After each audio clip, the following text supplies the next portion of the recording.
Deuxième vidéo sur le froid et le mindset et tous les bienfaits du froid. Dans la première vidéo, en gros, si je devais résumer, ce qui s'est passé, c'est que j'ai pu te montrer que prendre des douches froides, quand je dis douche froide, ça peut être bain glacé, cryothérapie. Bon, cryothérapie c'est cher, hein, donc au moins l'avantage de la douche froide, moi je te propose pas un truc qui coûte de l'argent, c'est gratuit.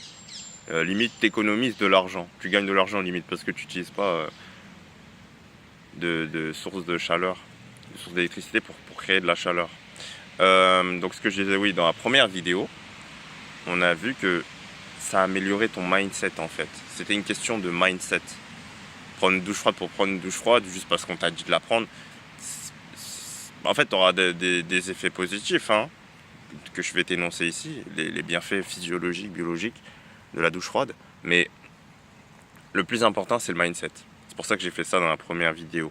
Ça te permet en fait de renforcer, je t'ai dit, le cortex préfrontal, la partie de ton cerveau qui réfléchit, qui planifie, qui justement, dans ce cas-là, elle va être utilisée pour empêcher ta partie, on va dire, plus primaire, bestiale, de s'enfuir de l'eau froide. Parce que quand on a un stress, et je disais un stress viscéral, un truc qui vraiment te demande de fuir, le seul moyen de ne pas fuir, en fait, c'est d'avoir un cortex préfrontal qui est assez fort pour dire non, on a peur, on a ceci, on a cela, mais on reste quand même, parce qu'on a décidé de rester, tu vois.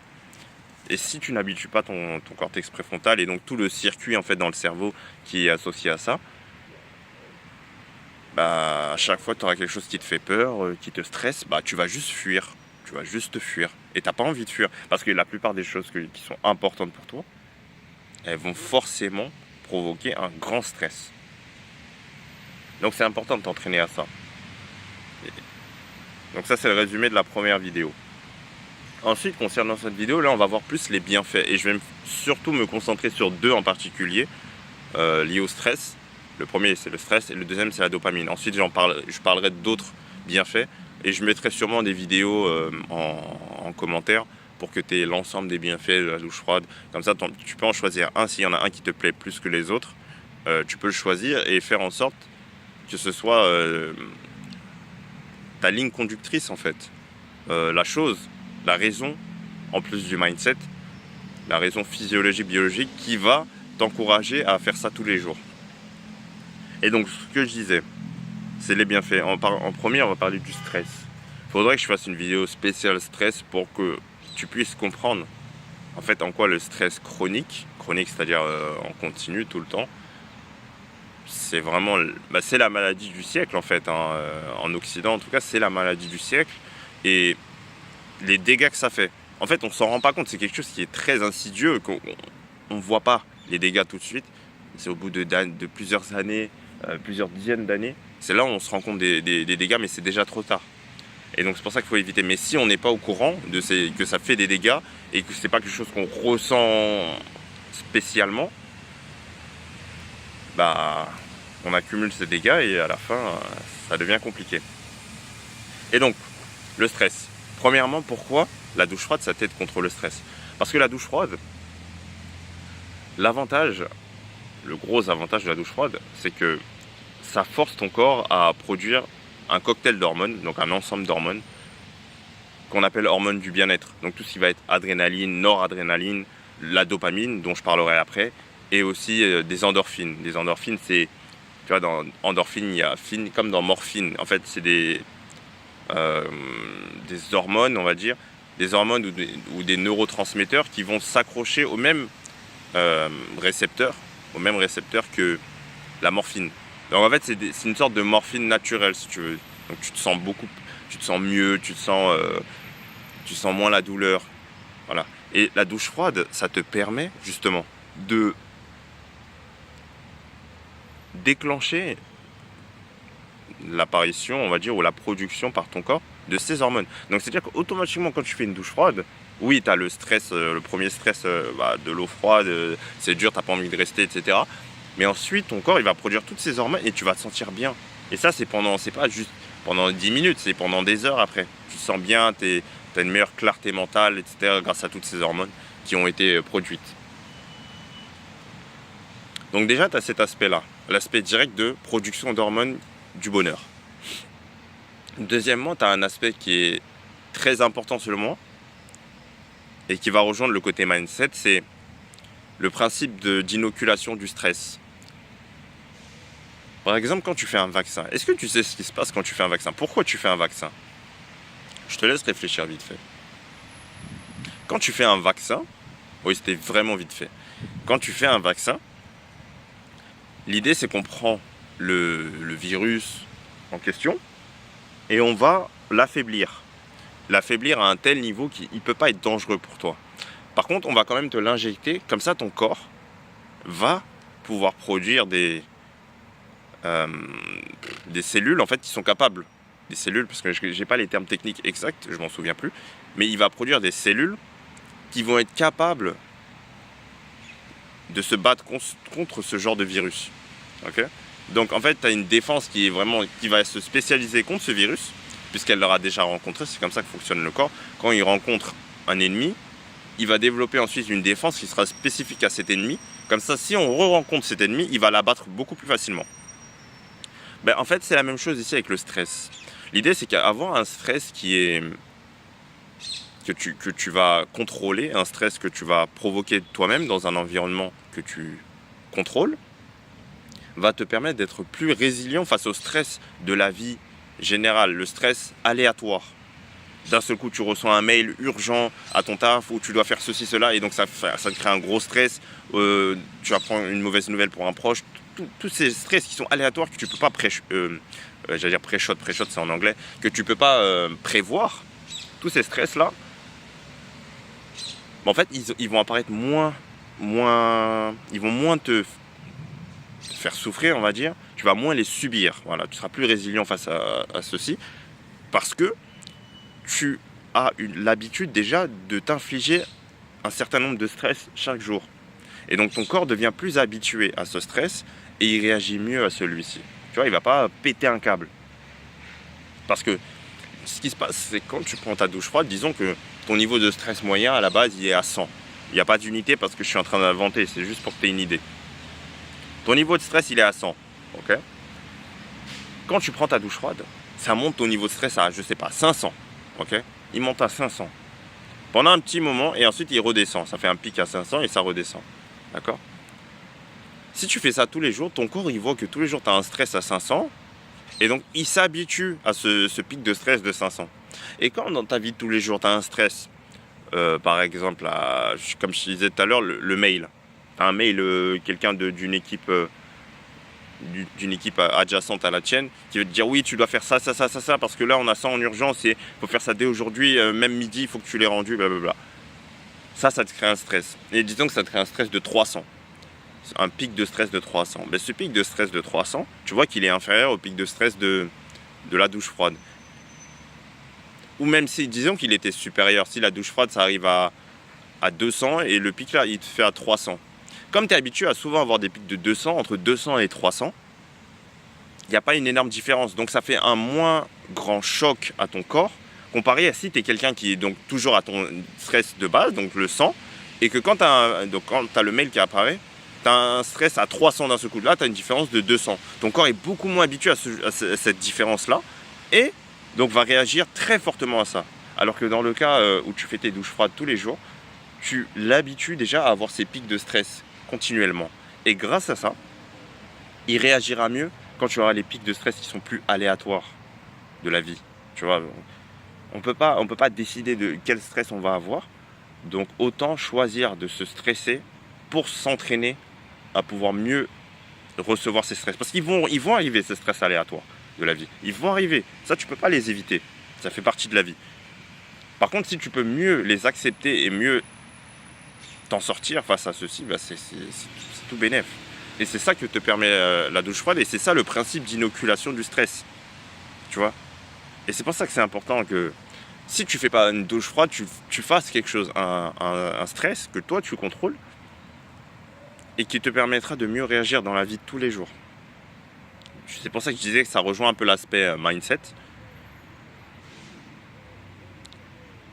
Et donc maintenant que tu as compris pourquoi ce principe d'inoculation du stress il est important,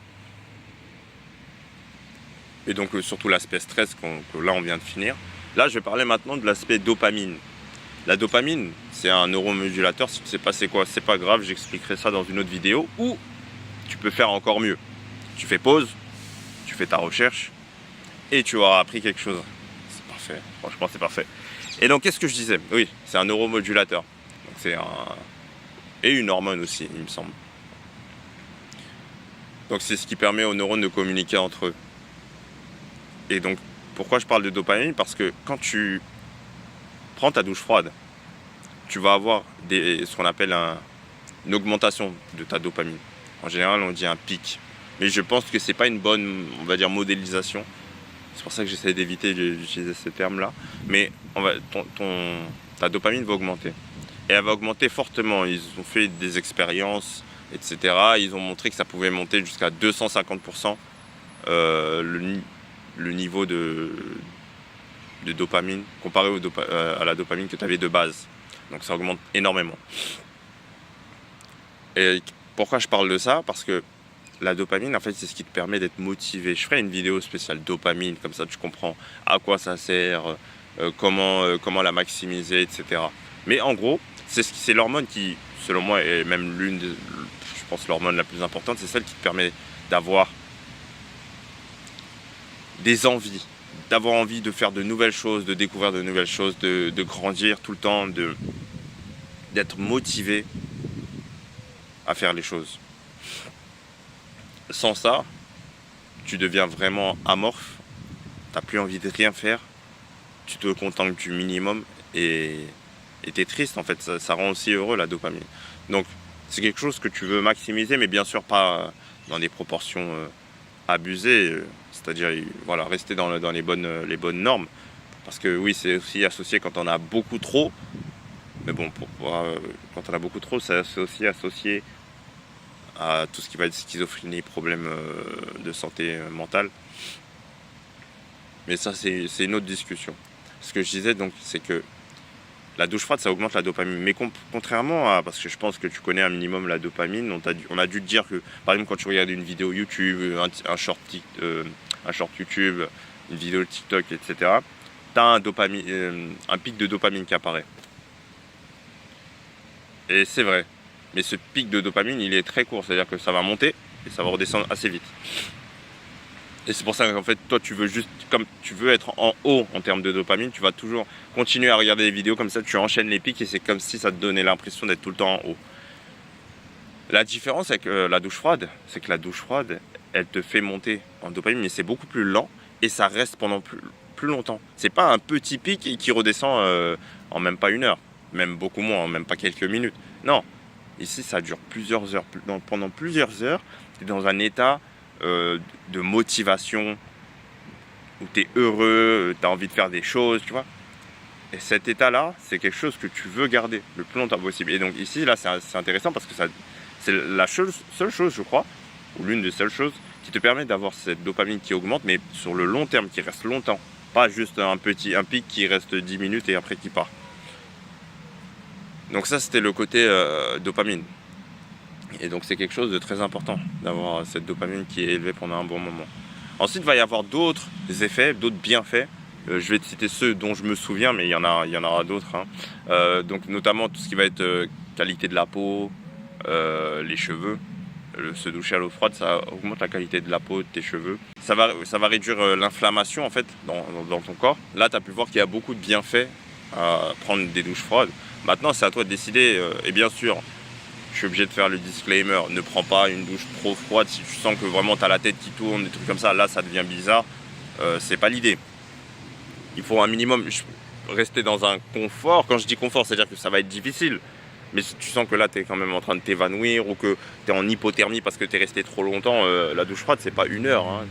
Il y en a qui font des bains glacés, ils vont rester longtemps, bon bah de toute façon une heure, il faut vraiment avoir le temps pour faire ça, mais tu as compris l'idée, c'est tu prends ta douche froide, pas trop froid, tu fais en fonction de ce que tu ressens. Il faut que ce soit assez froid pour te stresser, mais pas trop froid non plus, et dans un point où tu peux plus bouger tes doigts après, enfin tu vois. C'est pas l'idée. Vraiment, concentre-toi sur ça, réfléchis sur les bienfaits que je t'ai donnés.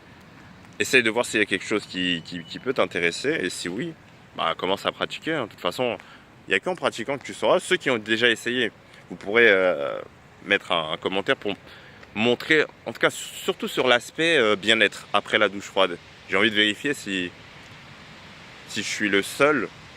Je sais que je suis pas le seul parce que j'ai déjà vu d'autres vidéos et que les gens à chaque fois ils disent ça, ils disent qu'ils se sentent très bien après. Sur le moment, forcément oui, c'est dur. Ça va être dur sur le moment. Mais après tu te sens tellement bien.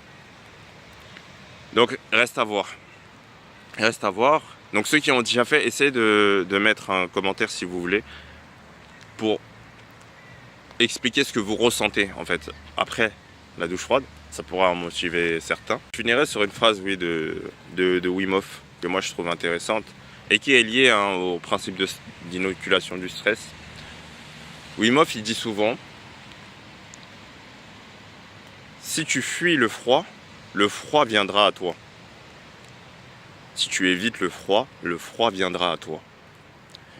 Ce que ça veut dire, c'est que dans la vie, comme je disais tout à l'heure, il y a des stress qui vont arriver de manière aléatoire. On ne peut pas en décider, on ne peut rien faire comme ça. Ça fait partie de la vie. Et donc si tu décides de tout le temps fuir ces stress, tu vas juste les subir. Alors que si tu te confrontes toi-même à un stress que tu contrôles, tu pourras mieux t'adapter à ces stress aléatoires. C'est ça qui veut dire par si tu fuis le froid viendra à toi. Parce que ce stress viendra à toi dans tous les cas. Donc autant être préparé, non? C'était NZ.